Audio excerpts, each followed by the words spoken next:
Heavy is the head that has to manage all of this. Hey everyone, welcome back to my channel. We're now incentivized to buy what we already buy. Fumbling through college had me building. I also got some done on the other side. And that was right around, I would say, May maybe, right before renewing the lease for this property. Welcome to the channel, Martha. Thank you for having me here. Oh, I was going to say, I am getting up in their names, I'll tell you what. Bills paid by other people, life was never this good. I had to step back, knowing that it's... The Fed cut the rate by 50 basis points, way more than I anticipated, way more than I expected. I am not going to lie to you guys. If you looked at my last video, you saw that I thought that the Fed was going to cut rates by about 25 basis points. I felt that there was no way that they could cut it by less and try to undermine us as a whole, because a lot of people were saying that they were going to cut rates by at least 25 basis points. And I felt as though the Fed wanted to manage expectations and not give the people what they wanted, to be honest with you. And so I thought that they might try and go for 15, but I knew that they had no choice but to go for 25 basis points. And so that's why I stuck with that number.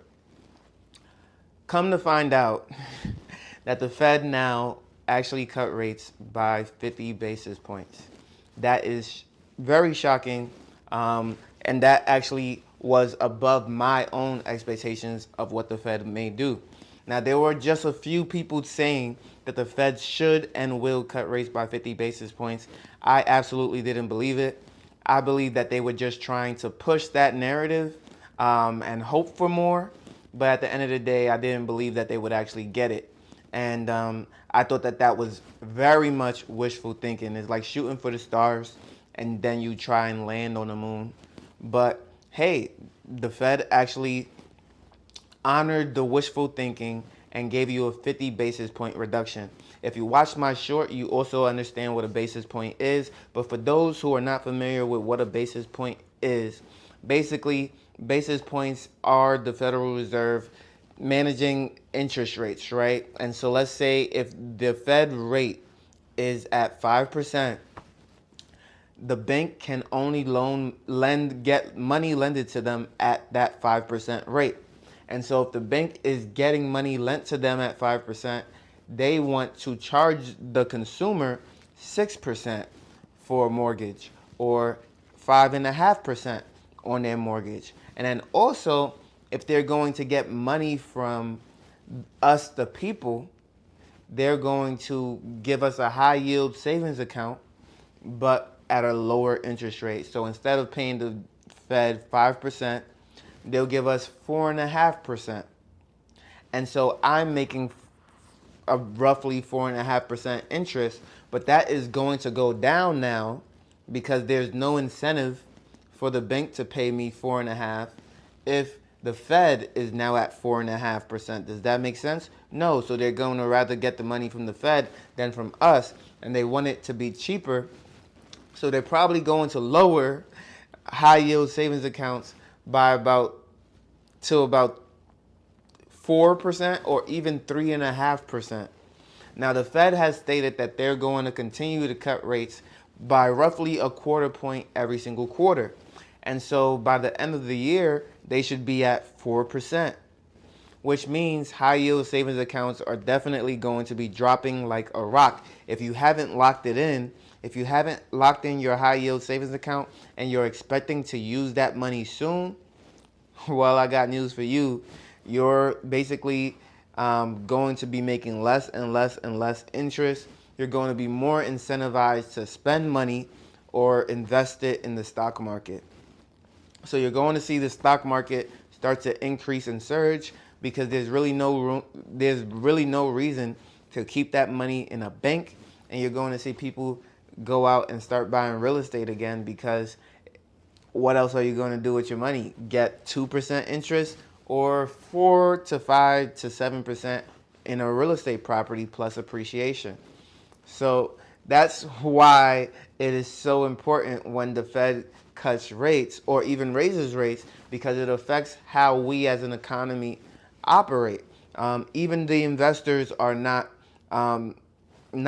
unsusceptible to, I'm not even sure if that's a word, but we are also susceptible to what the Fed does as an economy because it affects the banks, and the banks is what allows real estate investors to make money. It's what allows investors, period, to make money.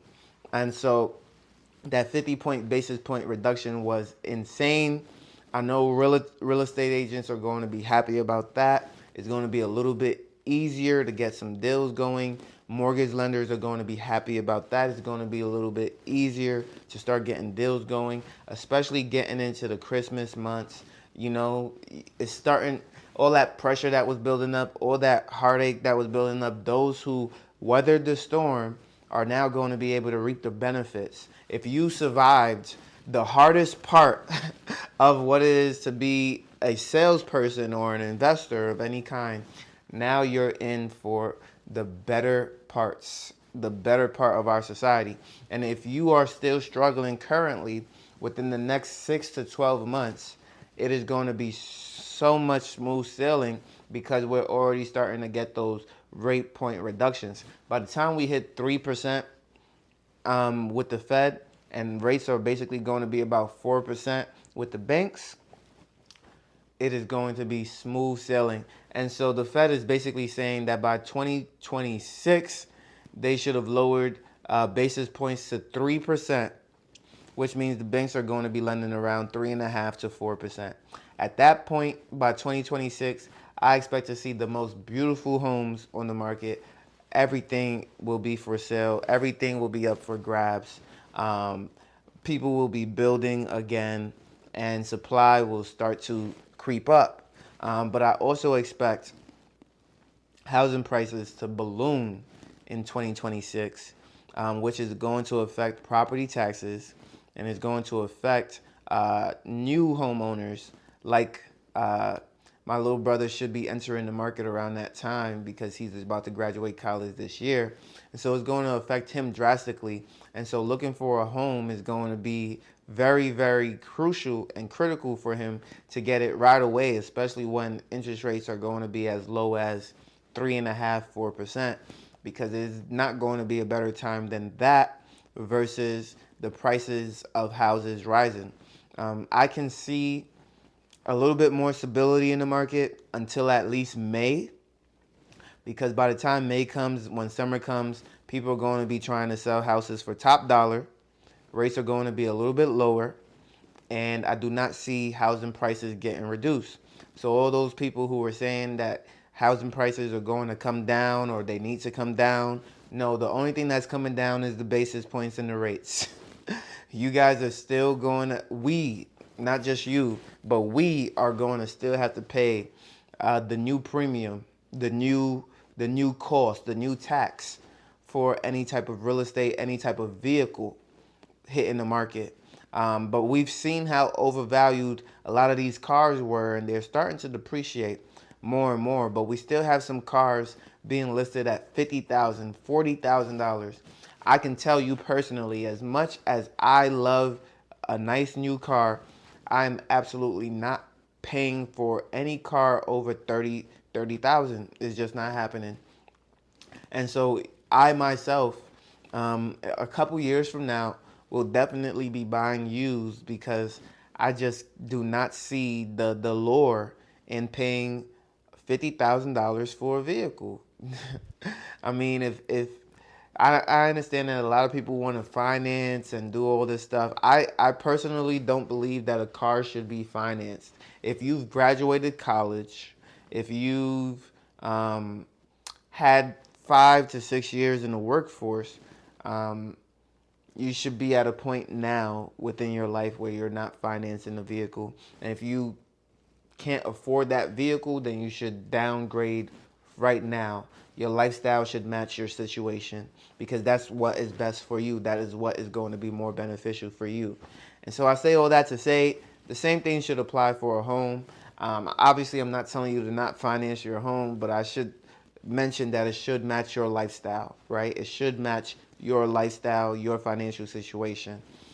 So if you like this video, make sure you leave a like, comment, and subscribe. If there's anything that you want me to talk about, please make sure to leave a comment down below, and I'll be happy to address that in future videos. As you know, I post every single day at 8 a.m. daily on YouTube, Rumble, and Spotify for podcasting. And I can't wait to see you on the next one. Peace.